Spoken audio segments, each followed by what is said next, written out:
Ya, jadi kita sambung lagi pada malam ni ayat yang ke-7. Ya, semalam kita dah bicarakan bagaimana Allah Subhanahu wa taala menurunkan Al-Quran kepada Nabi sallallahu alaihi wasallam. Ya, dalam surah ini ada dua perkara, iaitu yang pertama Allah Subhanahu wa taala menjelaskan dalam ayat diturunkan Al-Quran itu adalah bertujuan untuk menguatkan ucap Nabi sallallahu alaihi wasallam yang mereka dustakan, bahawa Allah beritahu kepada Nabi sallallahu alaihi wasallam innaka laminal mursalin. Yang keduanya Allah Subhanahu wa taala mengatakan, aku turunkan Al-Quran yang bersifat Al-Aziz, daripada Tuhan yang Maha Perkasa dan Maha Penyayang, adalah kenapa?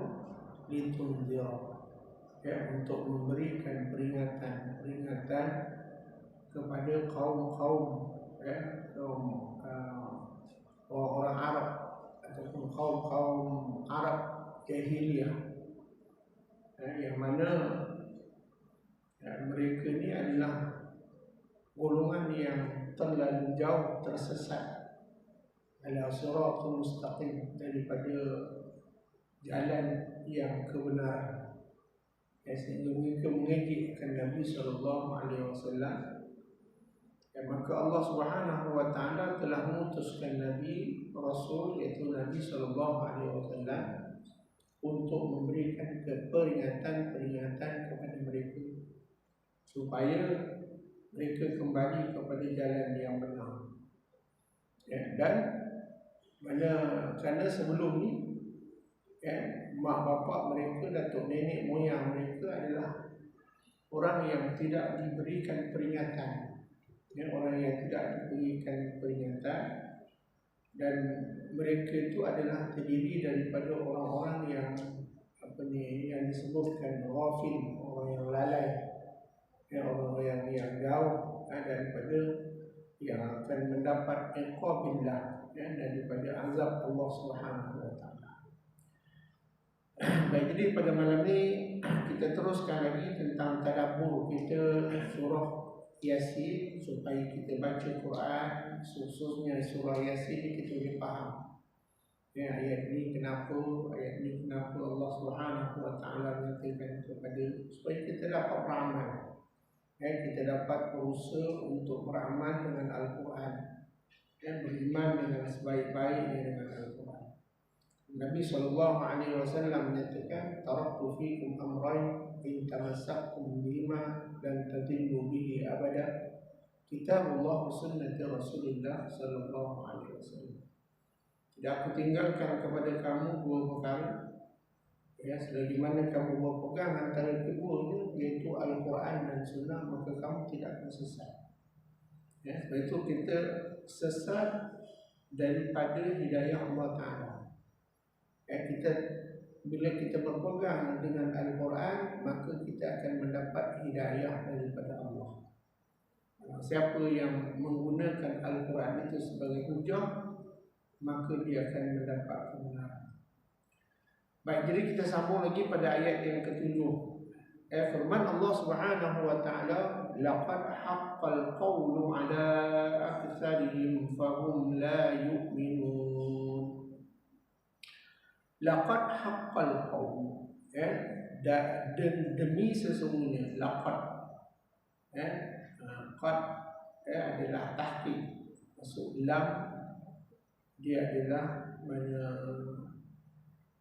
demi sesungguhnya, mana sungguh-sungguh Allah kata demi sesungguhnya, haqqal qaul, telah tetaplah perkataan Allah, mana telah benarlah. Allah Subhanahu wa taala telah menyatakan bahawa apa yang diberitahu oleh Al-Quran, apa yang diberitahu oleh Nabi sallallahu alaihi wasallam melalui wahyu-wahyu yang diturunkan, yang diucapkan oleh Nabi sallallahu alaihi wasallam, adalah haqqal qaul, merupakan kebenaran. Ya. Jadi mana apa yang Allah sebut, sama ada mana kita akan dibangkitkan, kita akan dihisab, kita akan dimatikan, diduduk dalam kubur, diberi nikmat, diberikan dengan azab, semuanya adalah merupakan kebenaran. Dengan apa yang telah Allah Subhanahu wa taala sebutkan. Terutamanya Allah Subhanahu wa taala kata, demi sesungguhnya kami telah benarlah perkataan Allah yang akan menimpakan azab. Dengan sebab kelalaian orang-orang yang ingkar, orang yang menolak kepada Nabi sallallahu alaihi wasallam, Allah Subhanahu wa taala akan menurunkan azab. Allah Subhanahu wa taala akan menurunkan iqab kepada orang-orang yang ingkar akan Allah Subhanahu wa taala, ala aktsarihim, di atas kebanyakan mereka, kepada kebanyakan daripada mereka, iaitu kebanyakan daripada orang-orang yang ingkar dengan Allah Subhanahu wa taala, yang tidak mahu beriman kepada Allah Subhanahu wa taala, yang menolak dengan apa yang telah disampaikan kepada mereka, maka Allah kata fahum la yu'minun, sedangkan mereka tidak mahu beriman. Jadi Allah Subhanahu wa taala telah menyebutkan, Allah Subhanahu wa taala telah memberitahu melalui Nabi sallallahu alaihi wasallam. 13 tahun Nabi sallallahu alaihi wasallam berdakwah di Mekah. 13 tahun. Sebab itu mereka adalah orang-orang yang kebanyakan yang menolak dakwah Nabi sallallahu alaihi wasallam.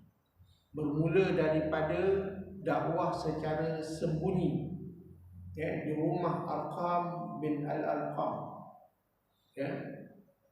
rumah mana seorang sahabat Nabi sallallahu alaihi wasallam, Arqam bin Al-Alqam, mana dibuat usrah. Nabi sallallahu alaihi wasallam menjalankan usrah, mana panggil, ajak kebanyakan daripada orang-orang yang beriman, terdiri daripada kaum-kaum wanita yang tak berupaya, maksudnya yang tak mampu, yang lemah, dengan orang-orang tua, dan juga dengan orang-orang miskin. Sehinggalah dikatakan bahawa 13 tahun Nabi sallallahu alaihi wasallam berdakwah di Mekah, mana tak sampai mana 20% daripada penduduk Mekah yang beriman kepada Allah Subhanahu wa taala.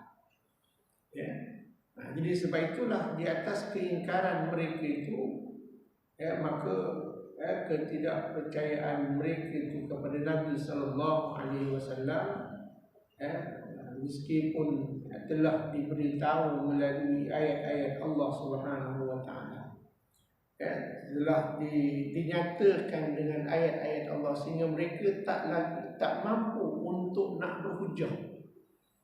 Kalau bahasa-bahasa mereka yang indah-indah itu, mana kafir Quraisy ataupun orang-orang jahiliyah, Arab jahiliyah tak mampu lagi nak lawan dengan keindahan Al-Quran itu sendiri. Seperti mana Allah sebutkan dalam surah Hud, la'amla'anna jahannama minal jinnati wan nasi ajma'in. Sesungguhnya neraka Jahannam itu akan aku penuhkan dengan sekalian daripada jin, jenis jin dan juga manusia. Jadi sebab itu Allah Subhanahu wa taala telah memberikan satu peringatan. Allah Subhanahu wa taala telah memberikan satu mana peringatan kepada orang-orang yang ingkar kepada Allah Subhanahu wa taala. Mana haqqal qawlu ala aktsarihim, kebanyakan daripada mereka. Mana iaitu dengan memberikan azab kepada orang-orang yang ingkar, mereka yang mendustakan Allah Subhanahu wa taala. Baik, kemudian Allah Subhanahu wa taala menjelaskan lagi dalam ayat inna ja'alna fi a'naqihim aghlala fahiya ila al-adqani fahum muqmahun. Dan inna, sesungguhnya kami, yakni Allah Ta'ala. Inna, sesungguhnya kami. Siapa? Kami itu Allah. Inna, sesungguhnya. Na itu kami. Kami Allah. Ja'alna, maknanya kalau dalam ayat Al-Quran setiap daripada na, kalimah na itu adalah kembali kepada Allah. Sesungguhnya kami ja'alna, kami telah menjadikan, mana Allah Subhanahu wa taala telah menjadikan fi a'naqihim, pada tengkuk-tengkuk, telah memasang belenggu di tengkuk-tengkuk mereka. Aghlaq ni mana dikunci pada tengkuk-tengkuk mereka. Fahiya ilal azqani, dan tangan mereka terbelenggu pada dagu mereka. Tangan mereka terbelenggu pada mana dagu mereka. Fahum muqmahun, akibat tertegahnya ataupun teradahnya mereka itu. Jadi dalam ayat ini Allah Subhanahu wa taala menyebutkan, kata para ulama, bahawa nazalat fi Abi Jahl. Ayat ini turun, Allah telah menimplak akan Abu Jahal. Abu Jahal. Karena Abu Jahal ni tuan-tuan, dia ni duduk memang dekat dengan Nabi sallallahu alaihi wasallam, dan dia adalah merupakan salah seorang daripada ahli keluarga Nabi sallallahu alaihi wasallam. Maksudnya Abu Jahal ni adalah merupakan abang kepada ayah dia. Abang kepada ayah dia. Cuma dia mak lain. Mak lain, bapa sama. Mak lain, bapa sama. Jadi mana dia katakan bahawa mana Abu Jahal ni adalah antara orang yang gembira saat Nabi sallallahu alaihi wasallam lahir. Sehingga kan Abu Jahal mana gembiranya dia disebabkan kelahiran Nabi sallallahu alaihi wasallam, dia telah memerdekakan 100 orang hamba sahih. Kemudian pada ketika itu juga Abu Jahal telah menyembelih akan 100 ekor unta, diberi makan. Tetapi akhirnya Abu Jahal juga adalah orang yang menentang Nabi sallallahu alaihi wasallam. Dan dikatakan para ulama, dia kata Abu Jahal ni dia hafal mana ayat-ayat Al-Quran demi untuk nak mengejek Nabi sallallahu alaihi wasallam. Dan akhirnya Allah Subhanahu wa taala ingatkan di mana Allah Subhanahu wa taala telah menjadikan mana turunnya ayat ini kerana mana Allah Subhanahu wa taala ingin mengazab kepada Abi Jahal bin Hisham, dan juga mana dia punya kaum-kaumnya, orang-orang yang seangkatan dengan dia, sekawan dengan dia, Abu Lahab.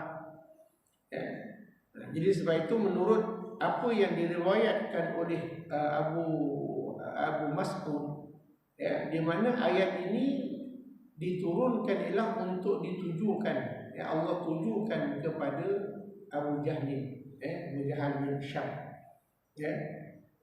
Jadi kemudian dan juga mana dua orang kawan dia. Yang ada dua kawan, wasahibihi al-muhtaramain, dua orang sahabat yang baik, sahabat dia yang masing-masing hendak membinasakan ataupun nak mengejek ataupun nak mengenakan Nabi sallallahu alaihi wasallam. Jadi kalau Nabi sallallahu alaihi wasallam mengerjakan sembahyang, sebab itu Abu Lahab, Abu Jahal, sedang Nabi sallallahu alaihi wasallam mana sedang solat, ketika mana Nabi sedang sujud, maka dia ambil perut unta yang sudah busuk, maka dia letakkan di tengkuk Nabi sallallahu alaihi wasallam, diletakkan di atas kepala dan badan Nabi sallallahu alaihi wasallam. Jadi pada ketika itu mana Abu Jahal dia telah bersumpah hendak memecahkan kepala Nabi sallallahu alaihi wasallam. Bila dia nampak Nabi sallallahu alaihi wasallam solat, maka dia keinginan untuk nak bunuh ataupun nak memecahkan kepala Nabi. Maka dilihat Nabi sedang sembahyang, lalu dia ambil batu yang besar. Mana pada ketika itu Nabi sallallahu alaihi wasallam sedang solat di depan Kaabah. Maka dia pun ambil mana dia dengan kawan dia tadi, mana dia ambil mana batu yang besar, dia nak hentakkan kepada kepala Nabi sallallahu alaihi wasallam. Maka diangkat batu tu ke atas, hendak diempapkan kepada Nabi sallallahu alaihi wasallam. Tiba-tiba tangan dia ni tadi mana menggeletar.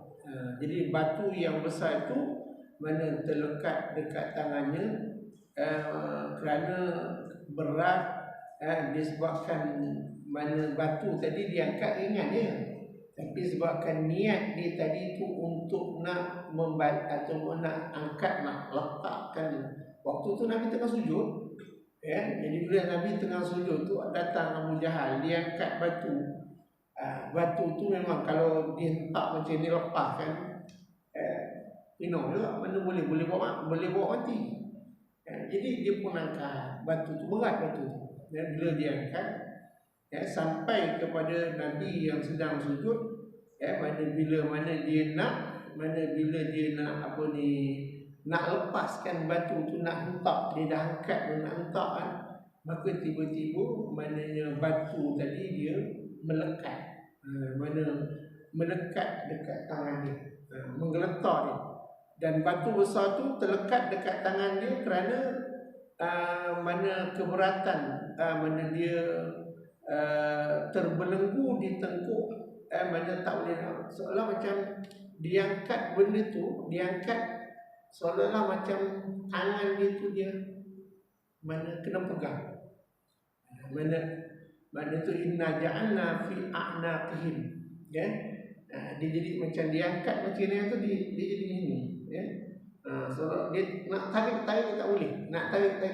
Tu Allah mana ayat ni turun, mana Allah turunkan ataupun Allah tujukan kepada Abu Jahal yang cuba nak mengenakan Nabi SAW. Sehingga kan pada ketika itu mana bila diangkat batu tadi, diangkat macam ni, dia nak hentak lah. Bila dia nak hentak, mana tiba-tiba seolah-olah macam tangan dia dengan leher dia tu terasung ataupun dia mana dia jam, tak boleh dia tarik macam ni sampai menggigil, dia nak hentak, dia nak lepaskan batu tadi. Tu mana turunlah ayat inna ja'alna fi a'naqihim aghlala fahiya ilal azqani fahum muqmahun. Dia terbelenggu. Kemudian ini asbabun nuzul lah, asbabun nuzul mana tentang ayat inna ja'alna fi a'naqihim aghlala. Kemudian orang dan orang yang kedua yang nak juga mana nak memusnahkan Nabi sallallahu alaihi wasallam, antaranya ialah Al-Walid bin Al-Mughirah. Mana ni orang yang mana seangkatan lah dengan Abu Jahal. Al-Walid bin Al-Mughirah di mana berbuat pun sama juga. Dia nak ketika mana Nabi SAW sedang semayang juga. Jadi dia datang nak hempaskan batu tu ke atas Nabi SAW, tetapi mana Allah Subhanahu Wa Taala membutakan mata Al-Walid bin Al-Mughirah, sehinggalah mana dia tak dapat nak melihat, mana dia jadi kikir macam kalau itu mata tu macam masuk abuk di kabur, tak nampak. Dia jadi mana ketika mana dia nak hempaskan batu tadi, sehingga mana pada ketika itu dia ni tak dapat tengok Nabi SAW. Mana dan orang yang ketiga pula, mana yang nak menghempaskan batu dekat kepala Nabi juga, mana tapi tak berjaya melakukan percubaan itu. Bahkan bila dia tengok maknanya dua-dua orang dia dah tak boleh nak jam tu, seorang mana cramp terus tangan dia, yang seorang lagi dia letak tiba-tiba mata dia tak pun nak nampak. Yang seorang lagi ni akhirnya dia nak buat juga, dia takut cabut lari. Maka dia pun cabut lari, jatuh, dia terlentang kerana dalam keadaan yang ketakutan. Mana pada perasaan dia di dekat mana Nabi pada mana ketika mana dia dekat dengan Nabi SAW tu, mana ada seekor binatang yang amat besar hendak menggigit dia. Dia perasan. Mana ini antara peristiwa yang mana turun ayat inna ja'alna fi a'naqihim. Ini antara dua orang Abu Jahal dengan dua orang kawan dia, mana musuh Nabi SAW, iaitu mana Al-Walid bin Al-Mughirah, dan seorang lagi mana dia tak sempat, mana dia nak angkat batu tu, mana dia nampak macam ada satu binatang yang besar datang nak merekam dia, disebabkan mana dia terperanjat takut, akhirnya dia pun lari lintang buka. Dia punya lari tu sampaikan dia kata mana terguling-guling ni. Mana dia nampak, dia perasan macam ada benda yang datang, binatang yang besar datang nak menggigit ataupun nak nak terkam kepada dia. Itu antara mana asbab bin nuzul. Asbab bin nuzul ayat inna ja'alna fi a'naqihim aghlalan fa hiya ilal alqani fa hum muqmadun. Baik. Jadi kita lihat dalam peristiwa ni, mana dapatlah kita bayangkan, gambarkan betapa orang-orang kafir Quraisy ni ataupun orang-orang yang duduk di Mekah ni, Arab-Arab jahiliah ni, mana betapa kejam mereka ni bila melihat Nabi SAW menyeru manusia kepada beriman. Kenapa saban hari? Boleh dikatakan saban hari ada je orang yang masuk kepada Islam. Ada je orang yang masuk kepada agama yang dibawa oleh Nabi SAW. Jadi Abu Jahal ni nak sekat benda ni. Dia nak sekat benda ni supaya dia tak berlarutan, supaya orang ramai tak masuk kepada agama Islam.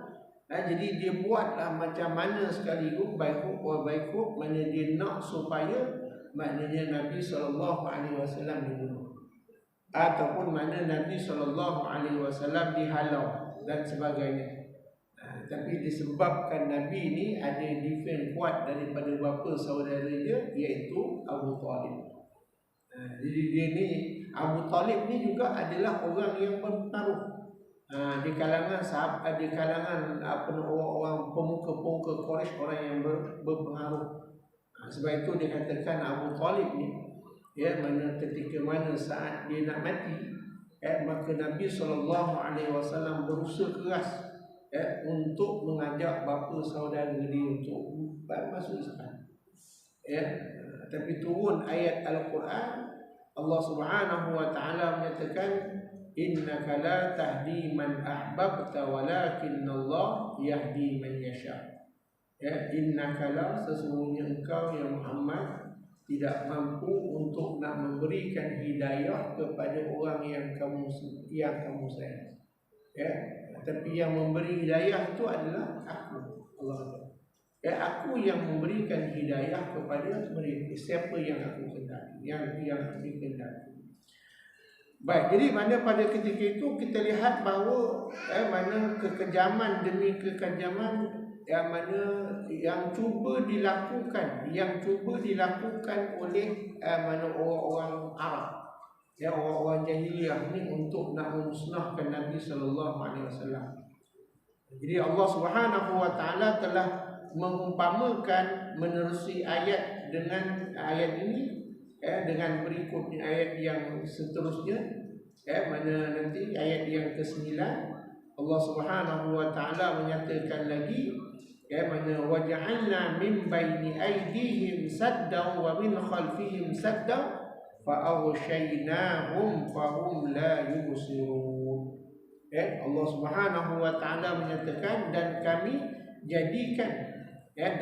jadikan di hadapan min baini aydihim, mana di tangan mereka, mana di hadapan mereka itu akan dinding sadda, wa min khalfihim sadda, dan mana juga di belakang mereka itu adalah dinding. Maka fa'aghshaynahum fahum la yubsirun, maka kami rabunkan mereka, mata mereka sehingga tak dapat lagi mereka melihat. Jadi ini tentang mana kalau ayat ini juga antara yang disebutkan oleh ulama-ulama mufassirin, ayat ni kalau sekiranya kita nak rumah kita ni, mana kita kalau rumah kita ada pencuri nak masuk ke, ataupun orang nak buat jahat ke, kita nak dinding rumah kita ni, kita lazimkan baca ayat waja'alna min baini aydihim sadda wa min khalfihim sadda fa aghshaynahum fahum la yubsirun. Mana ada disebutkan oleh para ulama, kita baca 7 kali pada 7 hujung. Kita duduk tengah-tengah rumah, kemudian kita menghadap kiblat, menghadap ke arah kiblat, kemudian kita baca waja'alna min baini aydihim, kita baca sampailah fahum la yubsirun, kemudian kita hembuskan ke depan, kemudian kita pusing ikut arah lawan jam, macam orang tawaf, kita pusing belah kiri belah. Mana tadi kita ada kiblat sini, jadi mana kita pusing sini pula, menghadap kaki pula, badan kita mana dia jadi sebelah mana. Sekarang kiblat kat sini, jadi mana kita macam orang tawaf, dia lawan jam, jadi dia pusing, ke sebelah kiri pula. Mana baca sekali lagi, kita baca sekali lagi, kemudian tiup, kemudian pusing belakang, kita pusing belakang, kemudian baca sekali lagi. Mana pusing lagi satu ke arah sebelah kanan pula, mana kita tiup, kemudian atas dengan bawah. Ini antara pendinding ataupun mana kita nak buat kubu, kita nak buat pendinding pada diri kita, pada rumah kita. Jadi kalau orang nak sihir kita ke, orang nak nyanyi kita ke, mana dia tak boleh nampak, orang macam tak nampak tempat kita, tak nampak rumah kita, tak nampak kita. Itu mana biasa kalau orang yang kadang-kadang orang alim ni, orang yang berilmu, orang yang soleh ni, mereka ni kalau contoh orang datang nak nyanyi dia, mana kalau dia baca ayat ni orang tak nampak dia, dia macam seolah dia buat ilmu ghaib. Tapi bukan masalah dia tu ghaib, dia tu ada, Tapi disebabkan mana bila dibaca ayat tu, maka pada ketika itu orang tak nampak. Allah jadikan musuh-musuh dia tu tak nampak ni. Ya, kabur. Dia kabur. Jadi boleh kita amalkan. Boleh kita amalkan ayat ni. Kenapa? Mana Allah Subhanahu Wa Taala mana jadikan orang-orang jahiliah ni, orang musuh-musuh Nabi sallallahu alaihi wasallam ni memang banyak untuk nak apa? Banyak untuk nak kenakan Nabi sallallahu alaihi wasallam. Orang yang kafir, orang yang ingkar ni memang banyak untuk nak memusnahkan Nabi sallallahu alaihi wasallam. Jadi mana bila turun ayat ni, Allah Subhanahu Wa Taala jadikan musuh-musuh Nabi ni, orang-orang Quraisy ni, orang kafir ni, mana seolah-olah bila Nabi sallallahu alaihi wasallam berjalan, bila Nabi sallallahu alaihi wasallam berdakwah, maka mereka tak berapa nak nampak, ataupun mereka tak nampak Nabi sallallahu alaihi wasallam. Jadi bila pada ketika itu, mana bila Nabi sallallahu alaihi wasallam balik ke rumah, maka Nabi balik dalam keadaan selamat. Nabi sallallahu alaihi wasallam balik dalam keadaan tidak diinyayakan, tidak dizalimi oleh mana orang-orang kafir. Jadi ni waktu ni kita lihat di mana Nabi sallallahu alaihi wasallam masih lagi daripada peringkat permulaan. Mana berdakwah masih lagi orang masih belum ramai nak ikut Nabi sallallahu alaihi wasallam. Dan Nabi buat juga dalam keadaan yang terang-terang. Nabi buat mana dakwah itu dalam keadaan yang direct. Dia pergi mula-mula dia ambil mana keluarga yang dekat. Nabi dakwah kepada adik-beradik dia, Nabi dakwah kepada maknanya kaum keluarga dia, kemudian baru Nabi. Jadi mana akhirnya dah mula orang ramai ikut. Jadi mana perasaan mana iri hati, geram orang-orang kafir ni, sehingga mereka ni nak membunuh Nabi sallallahu alaihi wasallam. Lalu pada ketika itu berlakulah orang-orang kafir ni nak bunuh Nabi sallallahu alaihi wasallam. Jadi pada ketika itu turunlah ayat waja'alna min baini aydihim saddan wa min khalfihim saddan fa'aghshaynahum fahum la yubsirun. Jadi ayat ni adalah merupakan ayat pendinding, ayat pendinding ataupun ayat yang mengelakkan daripada mana orang nak nyai kita, ataupun orang nak zalim kita, orang nak sihir kita ke apa. Jadi boleh mana kita gunakan ayat ini, kita yakin bahawa Allah Subhanahu Wa Taala, Allah kata in tansurullah yansurkum, mana sesungguhnya bila kamu tolong Allah, mana Allah akan tolong. Kita tolong agama Allah, mana Allah akan bantu kepada kita. Jadi sebab itu mana bila kita lakukan dengan yakin, insya-Allah mana Allah Subhanahu Wa Taala akan menjadikan mana mereka ni ataupun orang yang nak nak memusnah ataupun nak bermusuh dengan kita, maka dia tak mampu ataupun tak boleh untuk nak melakukan kepada kita. Jadi itulah tu mana Nabi sallallahu alaihi wasallam apabila turun ayat ni, Nabi pun baca. Bila Nabi sallallahu alaihi wasallam membaca ayat ini, maka pada ketika itu mana orang-orang kafir ni mereka tidak dapat melihat akan Nabi sallallahu alaihi wasallam. Allah tutup akan pandangan mereka daripada melihat. Mana ada orang nampak tapi dia kata mana dia tadi seolah-olah macam itulah. Jadi ni mana kita lihat tentang ayat yang ke-9 yang Allah Subhanahu Wa Taala menyebutkan bagaimana orang-orang kafir Quraisy ini bermusuh kepada Nabi sallallahu alaihi wasallam disebabkan agama yang dibawa oleh Nabi sallallahu alaihi wasallam. Wallahu a'lam. Insya-Allah depan kita lihat lagi mana kita boleh lihat lagi ayat yang seterusnya. Baik. Untuk maklumat, kita 1 Zulhijjah. Kita 1 Zulhijjah akan jatuh pada hari Ahad. Ahad minggu depan, ya, bukan minggu ni, ya, minggu ni, Ahad minggu ni, Ahad minggu ni. Jadi insya-Allah mana kita akan buat program, kita akan buat program yang apa? Iaitu kita akan adakan qiyamul lail, ya.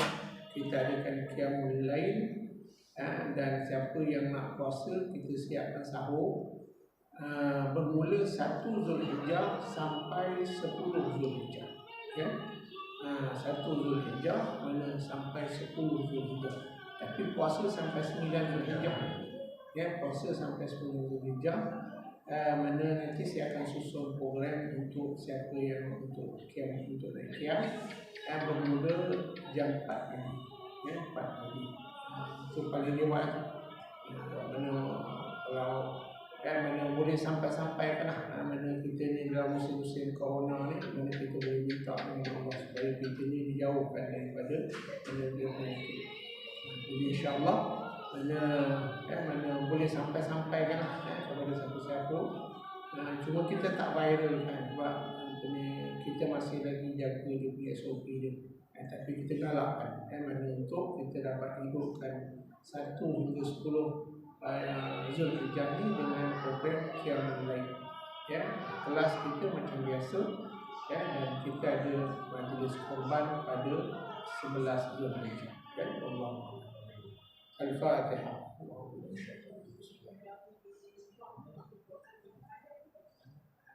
Iya.